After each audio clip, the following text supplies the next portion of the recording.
Financial સર્વિસીસના Tejas Shah જોડાઈ ગયા છે. તેજસજી, સ્વાગત.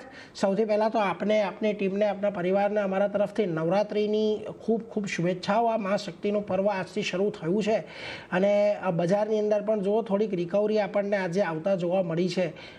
ખાસ કરીને કઈ રીતે બજારના સેટઅપને હવે અહીંયાથી જોવું જોઈએ, કારણ કે આઈટી સ્ટોક્સ આજે થોડાક જો સપોર્ટ નથી આપી રહ્યા, પરંતુ બાકી તમને ઓટો હોય કે ફાઇનાન્શિયલ હોય ત્યાંથી એક સારો સપોર્ટ મળતો દેખાઈ રહ્યો છે બજારને. સૌથી પહેલા તો તમને ને તમારી પૂરી સીએનબીસીની ટીમને નવરાત્રિની ખૂબ ખૂબ શુભકામનાઓ. બધા દર્શકોને બી નવરાત્રિની ખૂબ ખૂબ શુભકામનાઓ. બાકી બજારની વાત કરીએ તો બજારનું સ્ટ્રક્ચર ઘણું પોઝિટિવ છે. જે H1 બીજા પર જે ટ્રમ્પે કમેન્ટ્રી આપી હતી ઓવર ધ વીકેન્ડ, તો એનું નિજક રિએક્શન માર્કેટના ઓપનિંગમાં આવી ગયું છે. બટ મને લાગે છે ત્યાં સુધી ચાર્ટ સ્ટ્રક્ચર ઘણું સ્ટ્રોંગ છે.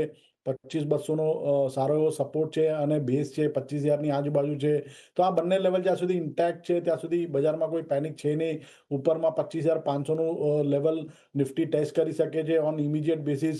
અને જો એ લેવલ સરપાસ થાય તો જે પ્રીવિયસ સ્વિંગ લો હતો, સ્વિંગ હાઈ હતો 25,670ની આજુબાજુ એ બી ટેસ્ટ થઈ શકે.